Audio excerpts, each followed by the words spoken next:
नमस्कार, दोपहर के 12 बज गए हैं। आप देख रहे हैं आज तक, आपके साथ मैं हूं शुभांकर और शुरुआत करेंगे इस कार्यक्रम की कांग्रेस के नेता उदित राज के उस ट्वीट को लेकर जिस पर सियासी संग्राम छिड़ा है। बीजेपी ने उदित राज के ट्वीट को राष्ट्रपति का अपमान बताया। उदित राज ने कल एक ट्वीट किया था जिसमें राष्ट्रपति के बयान को लेकर आपत्तिजनक बातें कही गई थी। इस ट्वीट को लेकर बीजेपी ने उदित राज पर तीखा वार किया। बीजेपी के राष्ट्रीय प्रवक्ता संबित पात्रा ने कहा, कांग्रेस नेता बार बार एक आदिवासी राष्ट्रपति के लिए ऐसी बातें करके आदिवासी विरोधी मानसिकता का परिचय दे रहे हैं। वहीं शहजाद पूनावाला ने कहा कि बार बार देश के सर्वोच्च पद पर आदिवासी समाज को अपमानित करने का कांग्रेस का चरित्र है। उदित राज इस खबर पर हमारे साथ जुड़ रहे हैं। उदित राज जी, बीजेपी आप पर यह आरोप लगा रही है कि आप आदिवासी विरोधी मानसिकता का परिचय दे रहे हैं। मैं खुद ही दलित आदिवासी हूं, एक बात। दूसरी बात यह है कि मैंने राष्ट्रपति को नहीं कहा। राष्ट्रपति हमारा दलित आदिवासी का प्रतिनिधि करते हैं, हमने उनसे बात करा। ये शब्द अगर संबित पात्रा बोलते या भाटिया बोलते या कोई और बोलते तो मैं आक्षेप करता। जो हम लोगों का रिप्रेजेंटेटिव बन के जाते हैं वो बात हमारी नहीं करेंगे तो हम उनसे सवाल जवाब कर रहे हैं। नहीं उदित राज जी, सवाल जवाब करना आपका अधिकार है, लेकिन आप जानते हैं वो किस पद पर हैं? सर्वोच्च नागरिक पद पर हैं। उस पद की गरिमा का तो लिहाज करना पड़ेगा सर। आप तो सीनियर नेता हैं, सांसद रह चुके हैं। आप या तो मेरी बात पूरा होने दीजिए। द्रौपदी जी आदरणीय राष्ट्रपति हैं तो द्रौपदी जी दलित आदिवासी के नेता भी है। हम एक आदिवासी नेता, उस समय फिर मीडिया कहाँ गायब हो गई थी जब कहा जाता था प्रथम दलित आदिवासी, प्रथम आदिवासी। तो आदिवासी के नाम से वोट भी लो, आदिवासी का आप इस्तेमाल भी करो। तो एक आदिवासी ही आदिवासी की बात पूछ सकता है, वहां पर राजनीति। उदित राज जी, आप देखिए मिक्स कर रहे हैं सर। आपको मैं टोकना नहीं चाह रहा हूं, लेकिन आप मिक्स कर रहे हैं। जब वो उस पद पर विराजमान हो गई तब वो देश की राष्ट्रपति हैं। आप इस बात को समझ रहे हैं? वो केवल दलितों की नहीं है सर, और आप उनके लिए चमचागिरी शब्द का इस्तेमाल कर रहे हैं। आदिवासी के प्रतिनिधि भी हैं। अरे आदिवासियों के भी तो आप उस पद की गरिमा को देखते हो, आप चमचागिरी शब्द का इस्तेमाल करेंगे। अब आप ही बोल लीजिए जब हमें नहीं। मैं आपसे बड़ा सीधा पूछ रहा हूं सर। वो देश की राष्ट्रपति हैं, आप क्या चमचागिरी जैसा शब्द आपको लगता है सही है? क्योंकि इस स्तर पर राष्ट्रपति को लेकर कटाक्ष किसी ने नहीं किया सर। हमारी प्रतिनिधि है, SC की लड़ाई हम लड़ते हैं, हमारी प्रतिनिधि मैं कहूंगा। तो आप क्यों नहीं बोलते भाई? यानी आप फिर कहेंगे? बिल्कुल कहेंगे। आपको कोई अफसोस नहीं है? राष्ट्रपति के लिए नहीं संबोधन है मेरा, एक आदिवासी रिप्रेजेंटेटिव दलित आदिवासी सारे एमपीओ से भी मैं कहूंगा। मैं एमपीओ को भी कहता हूँ जो रिजर्वेशन से जाते हैं, जो दलित आदिवासी के वोट लेके जाते हैं, ये गूंगे बहरे हो जाते हैं। तो मतलब जो प्रथम व्यक्ति है, देश की राष्ट्रपति हैं, सर्वोच्च पद पर है, उस पद की कोई गरिमा नहीं रखेंगे आप? मैंने स्पष्ट कर दिया, प्रथम व्यक्ति को मैंने नहीं किया। तो कौन है द्रौपदी मुर्मू जी?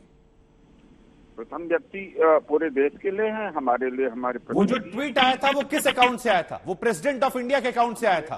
हमारा दूसरा अकाउंट भी तो पढ़ लीजिए। नहीं, वो प्रेसिडेंट ऑफ इंडिया के अकाउंट से ट्वीट किया गया था। दूसरा ट्वीट तो पढ़ लीजिए। स्पष्ट कर दिया, बहुत क्लियर कर दिया, उसमें ज्यादा लिखा नहीं जा सकता। तो दूसरे ट्वीट में स्पष्ट किया।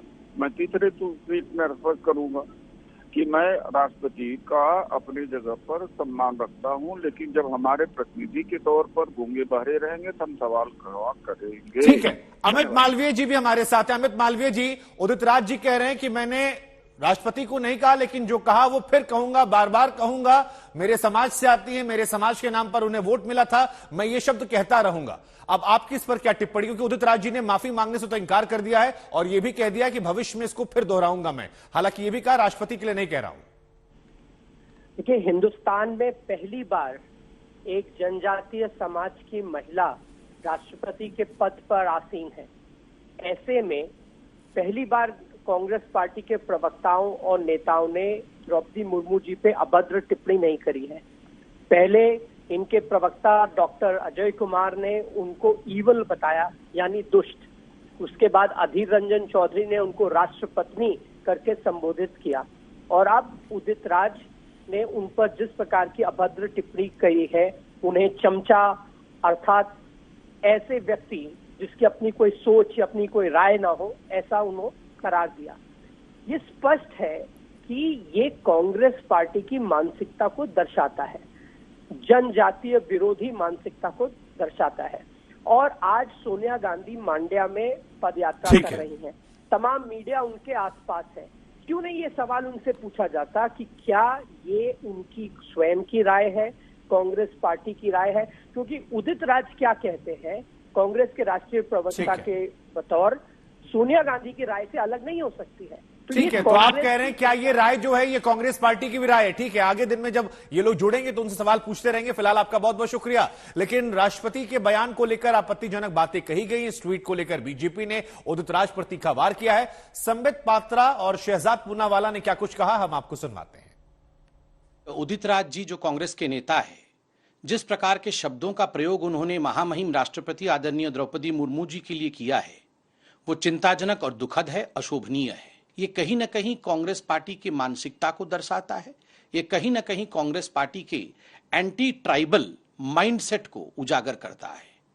आज कांग्रेस पार्टी को इस प्रकार के वक्तव्य के लिए क्षमा मांगनी चाहिए कि आखिरकार देश की आदिवासी महिला राष्ट्रपति के लिए इस प्रकार की चिंतन कांग्रेस पार्टी में क्यों है? Congress party has crossed all limits yet again by insulting and by taunting President Draupadi Murmu when its national spokesperson and senior leader Udit Raj has used words for Draupadi Murmu ji that can't be repeated. Today, using the most foul and filthy language against the people's president, President Draupadi Murmu, whose candidature and whose presidency is a historic presidency. This shows the true face of the Congress party, which has always been Dalit Virodhi and Adivasi Virodhi. अब इस पूरे विवाद में राष्ट्रीय महिला आयोग भी सामने आ चुकी है। राष्ट्रीय महिला आयोग ने कहा कि यह बयान सर्वोच्च पद पर बैठी महिला का अपमान है और राष्ट्रीय महिला आयोग उदित राज को नोटिस भेज रहा है। तो उदित राज की मुश्किलें यहां से बढ़ने वाली हैं। हालांकि उदित राज से हमने जब बात की तो उन्होंने माफी मांगने से इंकार किया। साथ ही ये भी कहा कि ऐसे शब्दों का इस्तेमाल वो दोबारा भी करेंगे क्योंकि उनके समाज से द्रौपदी मुर्मू आती हैं और उनके समाज की बात नहीं उठाई जाएगी तो फिर इस तरह की शब्दावली का इस्तेमाल बार बार किया जाएगा। ये उदित राज के स्टेटमेंट है। हालांकि जोर देने पर उन्होंने कहा कि मैंने राष्ट्रपति को नहीं, मैंने द्रौपदी मुर्मू कहा था। अब ये दोनों अलग अलग कैसे हैं ये तो उदित राज जाने, लेकिन फिलहाल उदित राज ने माफी मांगने से इंकार कर दिया है। एनसीडब्ल्यू ने कहा कि माफी मांगे, नोटिस भेजा गया है। अब बात करते हैं उत्तर प्रदेश से बीजेपी के पूर्व विधायक संगीत सोम के विवादित बयान की। कल दशहरा पर शस्त्र पूजा के दौरान संगीत सोम ने कहा कि जिस तरह एक वर्ग की आबादी बढ़ रही है, सरतन से जुदा के नारे लग रहे हैं, उससे राजपूत समाज को शस्त्र उठाना पड़ सकता है और वो शस्त्र उठाने के लिए तैयार है। क्षत्रिय समाज का कार्यक्रम था, शस्त्र पूजन का एक कार्यक्रम था। राजपूत उत्थान सभा ने एक कार्यक्रम रखा है और शस्त्र पूजन का एक कार्यक्रम यहां रखा है क्योंकि आने वाले समय में अब शस्त्र की जरूरत पड़ेगी। जिस तरीके से एक वर्ग की आबादी बढ़ती जा रही है, जिस तरीके से आतंक फैलता जा रहा है, जिस तरीके से हर आदमी को टारगेट किया जा रहा है, जिस तरीके से हर आदमी को कहा जा रहा है कि सर धड़ से अलग कर देंगे, सर कलम कर देंगे, उसके लिए राजपूत समाज को ही फिर से शस्त्र उठाना पड़ेगा। और जब राजपूत समाज शस्त्र उठाएगा तो न सर से धड़ अलग करने की कोई बात करेगा, न देश में आतंक की बात करेगा, न देश में आपस में भटकाव की बात करेगा। ये राजपूत समाज फिर से। तो कुल मिलाकर विवादित बोलने वाले संगीत सोम का एक और बयान सामने आया है। ये कितना विवादित है ये शाम होते होते रिएक्शन से पता लग जाएगा। लेकिन फिलहाल आपको बता दें, जनसंख्या नीति को लेकर अब घमासान मचा हुआ है। आरएसएस के बयान पर, मोहन भागवत के बयान पर आरजेडी और कांग्रेस ने क्या कुछ कहा, हम सुनवाते हैं। जरा सुनिए आरएसएस, आरजेडी और कांग्रेस को। कि जनसंख्या में प्रमाण का भी संतुलन चाहिए। हम भुगते हैं। जनसंख्या का असंतुलन हुआ तो 50 साल पहले उसके गंभीर परिणामों को हमने भुगता। जनसंख्या में पंथ संप्रदाय के प्रमाण में अंतर आने से नए देश बन गए, देश टूट गए। यह असंतुलन जन्मदर एक भाग है उसका, लेकिन जोर जबरदस्ती या छल कपट से, लालच से मतांतरण, ये सबसे बड़ा फैक्टर है। और जहां सीमा पार से घुसपैठ होती है वहां घुसपैठ से भी ये होता है। उस संतुलन का भी ध्यान रखना देश हित की दृष्टि से अनिवार्य बात है। वैसे लोग जिनको डेमोग्राफी की समझ नहीं है ना, या जानकार नहीं है, उनको इन विषयों पे बोलने से बचना चाहिए। डेमोग्राफर्स हैं हमारे देश में, अच्छे डेमोग्राफर हैं जो डिकेडल रेट ऑफ ग्रोथ को बहुत अच्छे से एनालाइज करते हैं। सरकार का खुद का पक्ष है संसद में। आप उसके बाद अगर ये डॉग विसिल होता है आबादी को लेकर के, जनसंख्या वृद्धि को लेकर के, डेमोग्राफी के सार तत्व से विलग, उसके अंतर्निहित जो मूल्य है उनसे विलग, तो जाहिर है इस डॉग विसिल पॉलिटिक्स के मायने तो हम भी समझते हैं और देश भुगत भी रहा। मैं तो चाहता हूँ भारत की जनसंख्या नियंत्रण पर जो जनसंघ ने किया था आरएसएस के संचालक से, मैं यही चाहूंगा कि इसके लिए उसकी निंदा करें, उसकी प्रताड़ना करें और ऐसे लोगों का साथ राजनीतिक रूप से छोड़ें। सांस्कृतिक मंच के नाम से जो दिया जाता है उससे अलग हटें। अगर करें तो दूसरों को उपदेश दें, वरना मत उपदेश दें। दशहरा रैली की जंग में क्या महाराष्ट्र सीएम एकनाथ शिंदे शिवसेना सुप्रीमो उद्धव ठाकरे पर भारी पड़े? ये सवाल अब शुरू हो गया क्योंकि मुंबई पुलिस के सूत्रों के मुताबिक शिवाजी पार्क में उद्धव ठाकरे की रैली में 1 लाख लोगों की भीड़ थी, जबकि एकनाथ शिंदे की रैली में 2 लाख लोगों की भीड़ सामने आई थी। ये तस्वीरें हम आपको दिखा रहे हैं। 2 कल अलग अलग दशहरा रैली हुई और दोनों जगह पर शिव सैनिकों की भीड़ देखने को मिली। उद्धव ठाकरे की रैली को लेकर कहा जा रहा है कि 1 लाख शिव सैनिक पहुंचे थे, तो वहीं एकनाथ शिंदे की रैली को लेकर कहा जा रहा है कि 2 लाख शिव सैनिक पहुंचे थे। हालांकि एकनाथ शिंदे क्योंकि मुख्यमंत्री हैं तो लाजमी तौर पर उन्हें एडवांटेज मिला होगा, ये भी बात है। मुस्तफा हमारे संवाददाता हमारे साथ जुड़ रहे हैं। मुस्तफा, उद्धव ठाकरे की रैली में 1 लाख, एकनाथ शिंदे की रैली में 2 लाख, अब इसके मायने क्या निकाले जाएं जब सूत्रों के हवाले से यह खबर निकलकर सामने आती है, क्योंकि कल दशहरे पर शक्ति प्रदर्शन भी था। मुस्तफा, बिल्कुल, कहीं ना कहीं ये जो आंकड़े सामने आ रहे हैं मुंबई पुलिस की,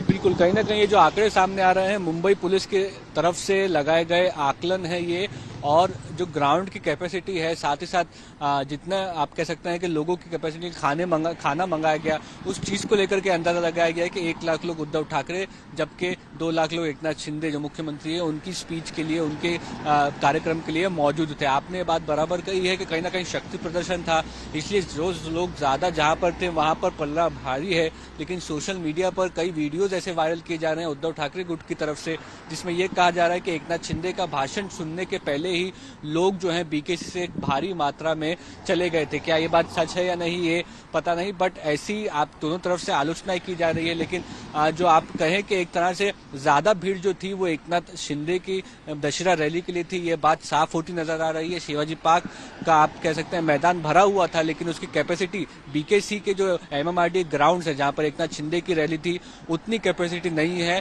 बीकेसी में जो गर्दी है वो काफी ज्यादा दिखाई पड़ रही थी और इसलिए पुलिस ने अंदाज लगाया है कि तकरीबन 2 लाख लोग उस वक्त कल वो दशहरा रैली के लिए बीकेसी में आए हुए थे। नहीं तो क्या इसमें एडवांटेज इस बात का भी रहा होगा क्योंकि वो मुख्यमंत्री हैं, सरकार उनकी है, तो ऑब्वियस सी बात है थोड़ा सा फायदा उसका मिल जाता है। लेकिन उद्धव ठाकरे के लिए भी ये एक तरीके से कहे तो आगे की सियासत की दशा तय करने वाली रैली थी। तो क्या क्या स्टेक पर लगा था और यहां से अब क्या मैसेज आगे जाएगा, जरा ये भी समझाइए।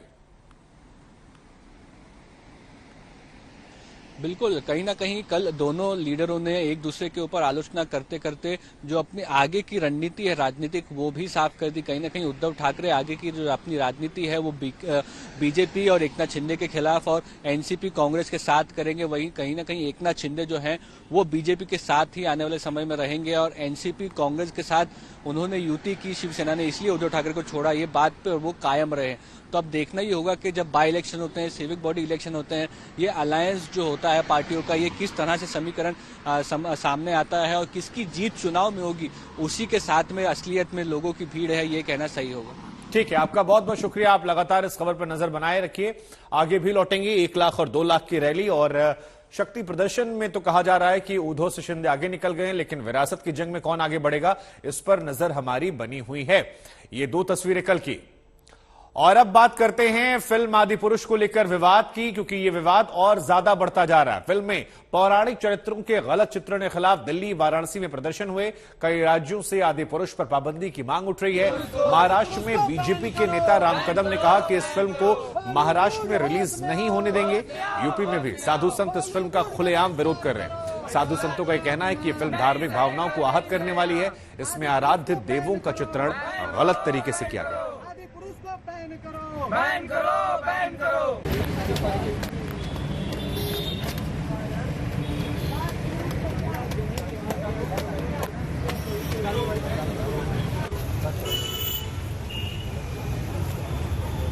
तो ये तस्वीरें हम आपको दिखा रहे हैं। यूपी में भी साधु संतों ने प्रतिबंध लगाने की मांग की है और टीजर से टेंशन जो है वो बढ़ गया है। आदिपुरुष पर विवाद जो है वो बढ़ता जा रहा है। अलग अलग देश के हिस्सों में लोग सड़कों पर आ रहे हैं, विरोध प्रदर्शन कर रहे हैं और मांग कर रहे हैं कि जिस तरह से चित्रों को बदल दिया गया है, जिस तरह से उनका चित्रण बदला गया है, ये सही नहीं है और इस पर रोक लगनी चाहिए।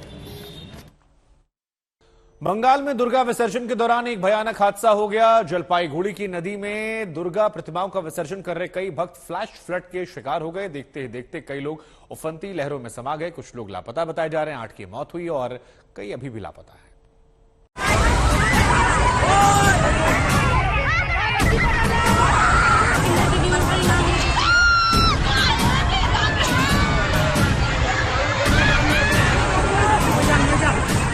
पानी की लहरों का हाहाकार और चीख पुकार।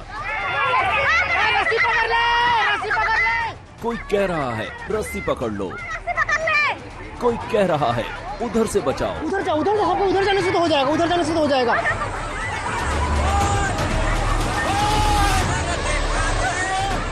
अपनों की जान बचाने के लिए चीख पुकार मची हुई है। किसी की हिम्मत नहीं हो रही कि लहरों में कूद जाए और बहते लोगों की जान बचा ले, क्योंकि पानी की धार इतनी तेज है कि किसी की जान बचाने के चक्कर में अपनी जान मझधार में फंसने का खतरा है। सफेद टी शर्ट वाले युवक को देखिए, किसी की जान बचाने के लिए वो दौड़ता है, लेकिन नदी के किनारे किनारे ही दौड़ता चला जाता है। बहने वाले के करीब फटकने का साहस नहीं कर पाता। डरा देने वाला ये वीडियो पश्चिम बंगाल के न्यू जलपाईगुड़ी का है। विजयदशमी पर दुर्गा प्रतिमा विसर्जन के दौरान माल नदी में ऐसा फ्लैश फ्लड आया कि धार्मिक माहौल खौफ और मातम में बदल गया। इस वीडियो को देखिए, 3 लोग कैसे एक दूसरे का हाथ थामकर उफनती लहरों के सामने टिकने की कोशिश कर रहे हैं। लग रहा है कि उनकी जान बच जाएगी। कुछ ही पलों के भीतर सैलाब और भी खतरनाक रूप अख्तियार कर लेता है। लहरों के सामने टिकना मुश्किल होता चला जाता है और फिर देखते ही देखते 3 लोग पानी की लहरों में समा जाते हैं। Around 70 to 80 people are trapped in the middle of the river in a relatively higher land. They have been rescued, and of them, those who received minor injuries, treatment is going on. However, sadly, amongst those who were swept away, 7 persons, their dead bodies have been recovered so far. Search operation is going on. कल पूरे देश में विजयदशमी का उल्लास था। जलपाईगुड़ी में देर शाम मां दुर्गा के भक्त प्रतिमा विसर्जन के लिए माल नदी पर बने माल बाजार अस्थायी घाट अपनी अपनी प्रतिमा विसर्जित करने के लिए पहुंचे थे। तस्वीरें देखिए, बीच नदी में ट्रक खड़ा है, श्रद्धालुओं की भीड़ है, नदी शांत गति से बह रही है। लेकिन रात के करीब 9 बजे पहाड़ों पर तेज बारिश के चलते अचानक माल नदी में फ्लैश फ्लड आ गया। लोगों को जरा भी संभलने का मौका नहीं मिला। 20 लहरों में एक के बाद एक लोग पानी में बहने लगे। लोगों को लहरों से बचाने के लिए नदी के एक किनारे से दूसरे किनारे तक रस्सी लगाई गई थी, लेकिन वो सुरक्षा चक्र काम करता नजर नहीं आया। दुर्गा विसर्जन के लिए आया ट्रक भी करीब करीब पानी में डूब गया। उधर जलपाईगुड़ी के अस्पताल के बाहर भी अफरा तफरी का माहौल था। फ्लैश फ्लड से बचाए गए लोगों को इसी अस्पताल में सबसे पहले लाया गया।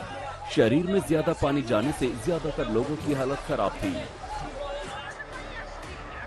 मॉनसून काल में फ्लैश फ्लड की घटनाएं आम हैं, लेकिन अक्टूबर के महीने में ऐसी घटनाएं देखने सुनने को नहीं मिलती हैं। फिर भी बड़ा सवाल ये है कि जब पहाड़ों में मूसलाधार आफत बरस रही थी, तो क्या इस खतरे को मौसम विभाग या जिला प्रशासन नहीं भांप पाया? क्या वहाँ किसी तरह की वार्निंग नहीं दी गई थी? साथ ही सवाल ये है कि क्या वहाँ बाढ़ संबंधी बचाव के सभी इंतजाम थे या नहीं? ऋतिक मंडल के साथ अनुपम मिश्रा, कोलकाता, आज तक। नागपुर में कई बहुजन संगठनों के प्रदर्शन से तनाव खड़ा हो गया है। संगठनों ने आरएसएस मुख्यालय घेरने की कोशिश की है। पुलिस ने इसकी इजाजत नहीं दी तो बवाल मच गया। शहर में धारा 144 लगा दी गई। एहतियात के तौर पर पुलिस ने कई प्रदर्शनकारियों को पकड़ा है। खबरों की माने तो भारत मुक्ति मोर्चा, बहुजन क्रांति मोर्चा समेत कई संगठनों ने रेजिन बाग में रैली कर आरएसएस मुख्यालय को घेरने का आह्वान किया था। नागपुर पुलिस की ओर से इजाजत नहीं दी गई, जिसके बाद इस संगठन के नेताओं ने बॉम्बे हाईकोर्ट की नागपुर खंडपीठ में याचिका दाखिल की, जिसे कोर्ट ने खारिज कर दिया। इसके बावजूद आयोजक जो थे वो अपने कार्यक्रम पर डटे रहे और महाराष्ट्र के अलग अलग जगहों से लोग पहुंचे नागपुर में आरएसएस मुख्यालय को घेरने की कोशिश करते हुए। ये लोग आपको नजर आ रहे हैं। बहुजन क्रांति मोर्चा समेत कुछ और संगठन हैं जिनके लोग यहां पर विरोध करते नजर आ रहे हैं।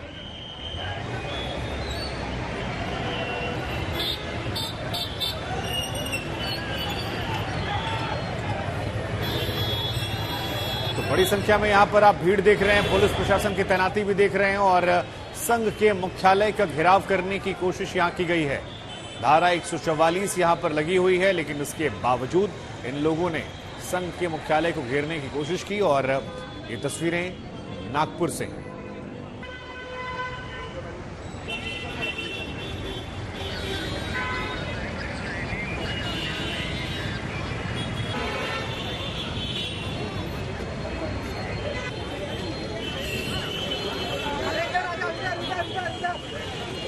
तस्वीरें जो हैं वो यहां पर नजर आ रही हैं और पुलिस प्रशासन इन्हें रोकने की कोशिश कर रही है, लेकिन इसके बावजूद ये लोग नहीं माने। हम आपको बता दें कि इन लोगों ने दरअसल कोर्ट का भी रुख किया था। इन नेताओं ने बॉम्बे हाईकोर्ट के नागपुर खंडपीठ में याचिका भी दाखिल की थी, लेकिन कोर्ट ने खारिज कर दिया। पुलिस से इजाजत मांगी, पुलिस ने मना कर दिया। उसके बाद भी ये लोग यहां पर घेराव करने के लिए पहुंचे थे और पुलिस प्रशासन की बड़ी संख्या में मौजूदगी यहां थी ताकि किसी प्रकार की अनहोनी से बचा जा सके। धारा 144 जो है वो यहां पर पहले से लगा दी गई थी।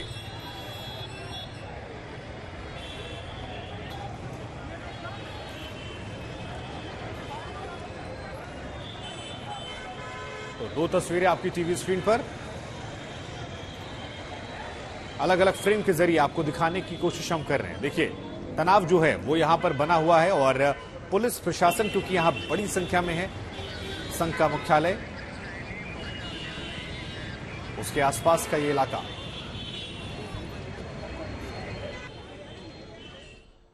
उधर छत्तीसगढ़ के दुर्ग से एक बड़ी खबर आ रही है। वहां से 3 साधुओं की पिटाई का मामला सामने आया। बच्चा चोरी की अफवाह पर भीड़ ने इन साधुओं की बुरी तरह से पिटाई कर दी है। दुर्ग में साधुओं से पिटाई का यह मामला और बच्चा चोरी के शक में यहां पर इन साधुओं की पिटाई हुई है। तस्वीरें हम आपको दिखा रहे हैं। बेरहमी से पिटाई हुई है इन साधुओं की। इससे पहले भी एक मामला सामने आया था महाराष्ट्र से, जहां पर मामला फर्जी निकला था और अब एक बार फिर यह मामला सामने आया छत्तीसगढ़ के दुर्ग से, जहां पर 3 साधुओं की पिटाई से हड़कंप मच गया है। फिलहाल जानकारी यही निकल कर आई है कि बच्चा चोरी के शक में इन लोगों ने साधुओं की पिटाई की। यह मामला कितना सही कितना गलत, ये तो पुलिस प्रशासन की छानबीन के बाद पता चलेगा, लेकिन जो तस्वीरें निकल कर आ रही हैं उसके मुताबिक तस्वीरें देखिए आप, किस तरह से पिटाई हुई है। बेरहमी से इन साधुओं को पीटा है और 3 साधु यहां पर थे जिन्हें पीटा गया है। कहा जा रहा है कि बच्चा चोरी का शक था और इसी शक को आधार बनाकर यहां भीड़ ने छत्तीसगढ़ में इन साधुओं की जबरदस्त तरीके से पिटाई कर दी है। तो बच्चा चोरी के शक में मारा पीटा गया है और ये तस्वीर हम आपको दिखा रहे हैं। सुमी राजप्पन हमारे संवाददाता हमारे साथ जुड़ रहे हैं। जरा बताइए कि क्या है सच्चाई इस खबर की। 3 साधुओं की पिटाई हुई है, कहा जा रहा है बच्चा चोरी के शक में, लेकिन क्या वाकई में ऐसा था और फिलहाल वहां पर क्या स्थिति है, शासन प्रशासन क्या कह रहा है? जी बिल्कुल, जैसा कि हमें हाईली प्लेस सोर्सेज से पता चल रहा है कि 3 साधुओं की बहुत फियरफुली मर्सीलेसली पिटाई की गई है और इनफैक्ट जितने भी यूथ थे चरोदा बस्ती के, ये बिल्कुल एक बस्ती की घटना है और चरोदा बस्ती में जितने भी यूथ थे उन्हें ये शक था कि ये तीनों साधु बच्चा चोरी में इन्वॉल्व थे और कहीं ना कहीं इनका एक बहुत बड़ा गैंग था। तो उसी सस्पिशन में, चाइल्ड अब्डक्शन के सस्पिशन में ही इन 3 साधुओं को बहुत ही बेरहमी से पीटा गया है।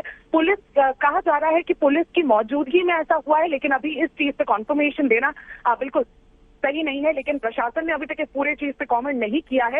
ये दुर्ग जो जिला है, दुर्ग डिस्ट्रिक्ट के जुरिस्डिक्शन में आता है चरोदा, एंड इनफैक्ट जो दुर्ग पुलिस है वो भी अभी इस पे कुछ भी कहने से बच रही है। उन्होंने प्रीलिमिनरी इंक्वायरी इस पूरे मैटर पे शुरू कर दी है और उस प्रीलिमिनरी इंक्वायरी में ही ये पता चला है कि बच्चा चोरी के सस्पेशन में वहां बस्ती के लोगों ने इन तीनों साधुओं को बहुत ही बेरहमी से पीटा है।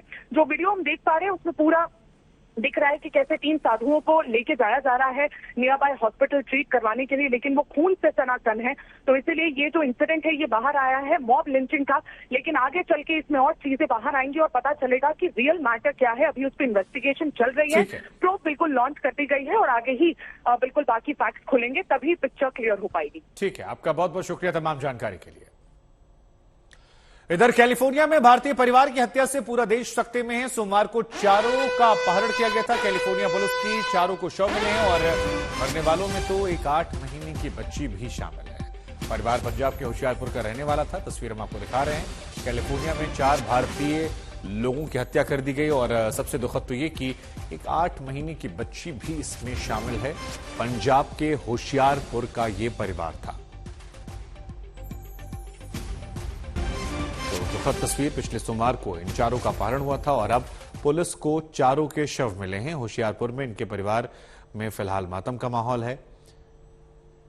परिवार बेसुध है क्योंकि 4 लोग जो कैलिफोर्निया में रह रहे थे उन चारों का कत्ल कर दिया गया है।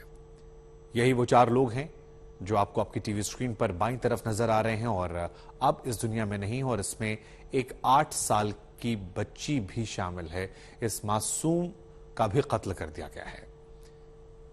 हत्या किस लिए हुई, किस वजह से हुई, कैसे हुई, पुलिस प्रशासन इसकी छानबीन की, तफ्तीश की बात कर रहा है। लेकिन फिलहाल खबर यह है कि सोमवार को इनका अपहरण हुआ था और अब कैलिफोर्निया पुलिस को इन चारों के शव मिले हैं और 8 महीने की बच्ची को भी नहीं बख्शा, उसका भी कत्ल कर दिया गया है। तो हैरान करने वाली खबर, होशियारपुर का परिवार यूएस के कैलिफोर्निया में इन चारों का कत्ल हो गया।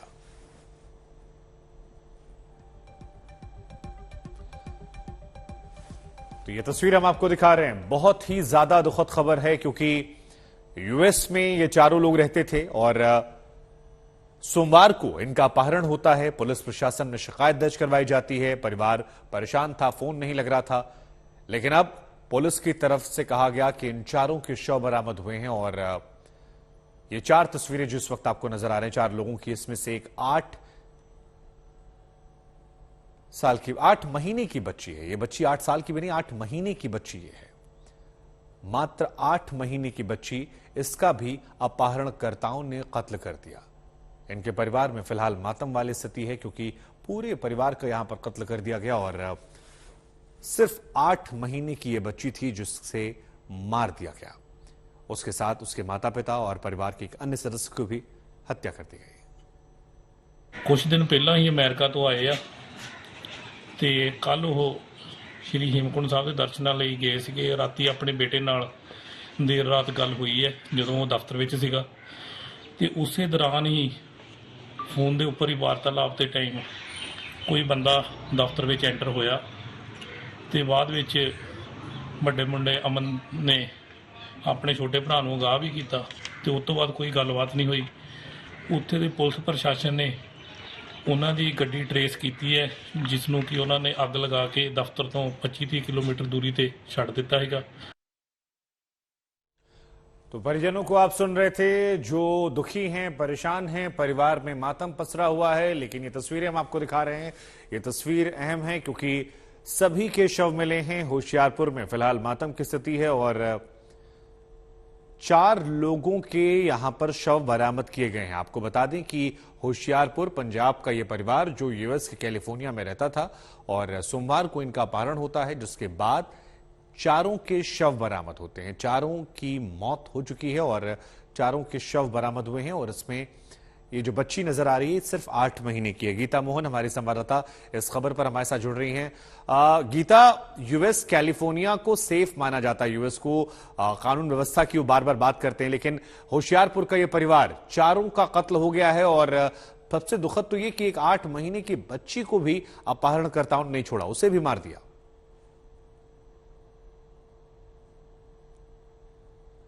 तो गीता से बातचीत करने की हम कोशिश करेंगे। फिलहाल ये तस्वीरें हम आपको दिखा रहे हैं। सोमवार को इन 4 का अपहरण हुआ था और अब ये 4 इस दुनिया में नहीं हैं।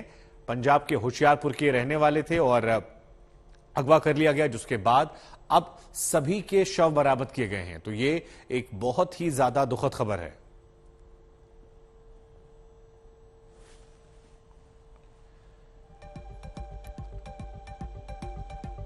तो तस्वीरें लगातार हम आपको दिखा रहे हैं। होशियारपुर में मातम की स्थिति है, अगवा भारतीयों के शव मिले हैं और बहुत बहुत बहुत दुखद खबर। आगे बढ़ते हैं, बुलेटिन में बात करते हैं उत्तराखंड के आए बर्फीले तूफान को लेकर बड़ी खबर आई है। अब तक 9 लोगों के शव बरामद किए गए हैं। द्रौपदी का डांडा से सारे शवों को माताली हेलीपैड तक लाया जाएगा। 2 दिन पहले आए भयंकर बर्फीले तूफान से नेहरू पर्वतारोहण संस्थान की टीम फंस गई थी। यह एवलांच मंगलवार को उस समय आया जब उत्तरकाशी में नेहरू पर्वतारोहण संस्थान के पर्वतारोहियों का एक दल शिखर से वापस लौटा था।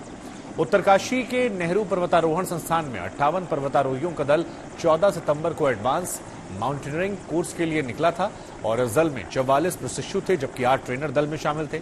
25 सितंबर को यह दल डोकरानी नामक ग्लेशियर के पास द्रौपदी के डंडा चोटी के पास बने बेस कैंप पहुंचा। कैंप 1 से लौटते समय सुबह 8:45 पर एवलांच आया, जिसकी चपेट में दल आ गया था।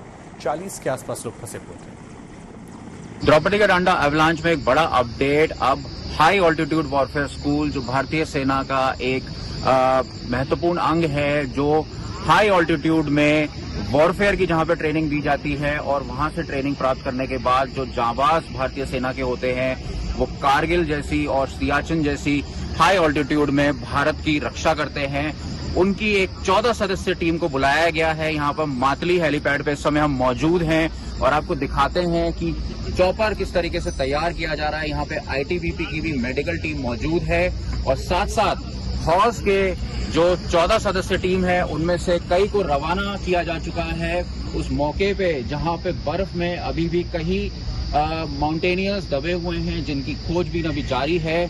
लगातार मंगलवार को हुए हादसे के बाद एनडीआरएफ, एसडीआरएफ, आईटीबीपी और भारतीय वायुसेना लगातार खोजबीन का अभियान जारी रखे हुए हैं। इसके बाद अब हॉर्स को बुलाया गया है जो इस रेस्क्यू अभियान को जारी रखेगा। तो तस्वीर हम आपको दिखा रहे हैं, युद्ध स्तर पर लगातार रेस्क्यू का काम जो है वो जारी है, लेकिन 22 पर्वतारोही ऐसे हैं जो अभी भी लापता बताए जा रहे हैं। 9 के शव मिल चुके हैं और एक दुखद खबर ये, जिस तरह से एवलांच का ये शिकार होते हैं। द्रौपदी का डांडा चोटी के पास रेस्क्यू ऑपरेशन की तस्वीरें।